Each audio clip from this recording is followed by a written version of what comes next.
Hello' বন্ধু বান্ধৱীসকল সকলোলৈকে নমস্কাৰ জনাই স্বাগতম জনাইছোঁ নতুন এটি ভিডিঅ'লৈ। 2025 চনৰ এইটো প্ৰথম ভিডিঅ'।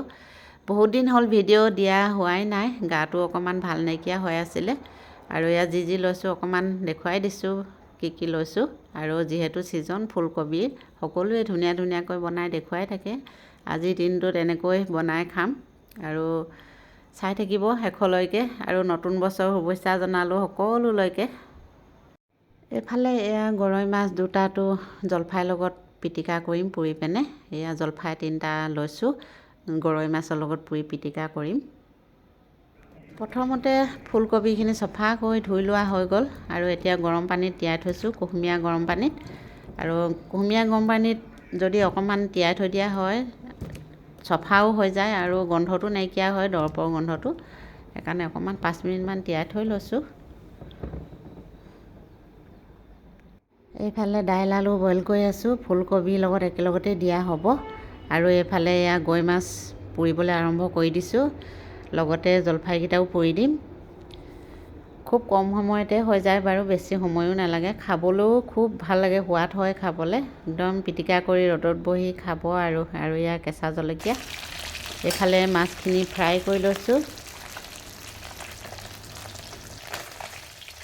প্ৰথমতে মাছখিনি ফ্ৰাই কৰি ল'লোঁ আৰু এইফালে মাছ আৰু জলফাই পোৰাও হৈ গ'ল।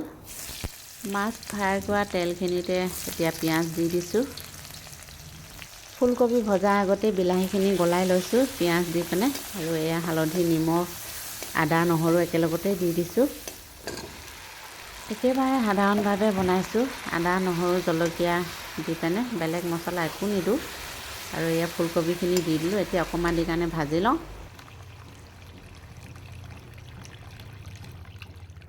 ফুলকবিখিনি সিজাৰ পাছত এতিয়া দি দিছোঁ বইল কৰি থৈছিলোঁ যে দাইল আলু একেলগতে মিহলাই দিছোঁ।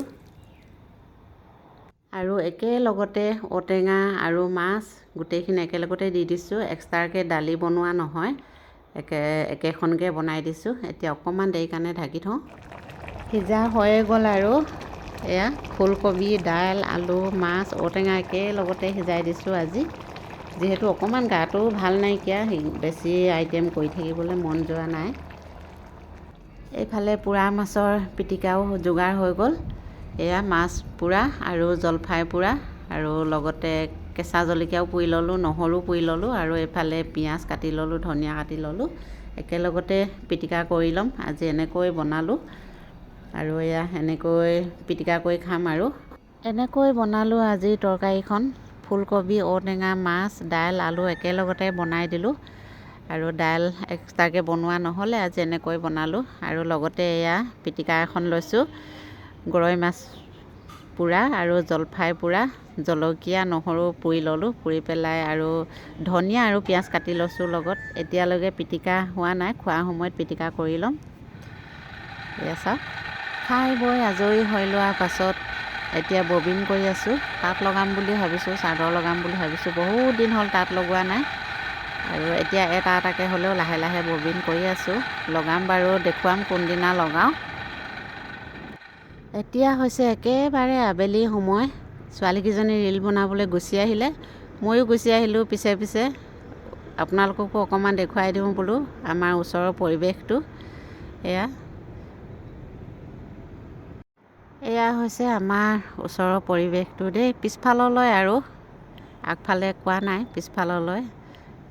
ছোৱালীকেইজনী গুচি আহিছে। অকণমান পথাৰ নিচিনা মানে জেগাডোখৰ খুব ধুনীয়া লাগে এইখিনি সময়ত, সেইকাৰণে ৰীল বনাবলৈ গুচি আহিলে, ময়ো গুচি আহিলোঁ। অকণমান দেখুৱাই দিওঁ আপোনালোককো।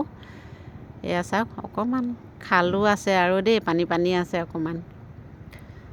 এয়া চাওক, ৰঙা বেলি হৈ থকাৰ সময়ত খুব ভাল লাগে দেখিবলৈ। এয়া হৈছে আমাৰ ঘৰৰ ওচৰৰ পৰিৱেশটো, অকণমান দেখুৱাই দিলোঁ আপোনালোককো। ৰাতিলৈ কি খাম তাকে অকণমান দেখুৱাই লৈছোঁ ভিডিঅ'টো একেবাৰে শেষত। এইফালে এয়া পানী কোমোৰা আলু লৈ লৈছোঁ, এইফালে বিলাহী, এইফালে জলকীয়া পিঁয়াজ আৰু এইফালে হাঁহৰ মাংস অকণমান লৈছোঁ। এইফালে বনাবলৈ আৰম্ভ কৰিছোঁৱে আৰু যিহেতু ৰাতিয়ে হ'ল সেইফালে কেৰাহী পাতি থৈছোঁ। ইফালে ব্ৰইলাৰ অকণমান লোৱা হৈছে। হাঁহৰ মাংস চবেই নাখায়, সেইটো কাৰণে আচলতে আমাৰ বাহিৰত ক'তো যোৱা হোৱা নাই। নতুন বছৰ বুলি ঘৰতে খোৱা হৈছে আৰু ওচৰৰ মানুহৰ লগতো খোৱা হ'ল বাৰু। তথাপিও ঘৰত আকৌ বেলেগকৈ খাইছোঁ। আৰু ভিডিঅ'টো ইমানতে সামৰিছোঁ। ভাল লাগিলে লাইক, কমেণ্ট, শ্বেয়াৰ, ছাবস্ক্ৰাইব কৰি দিব।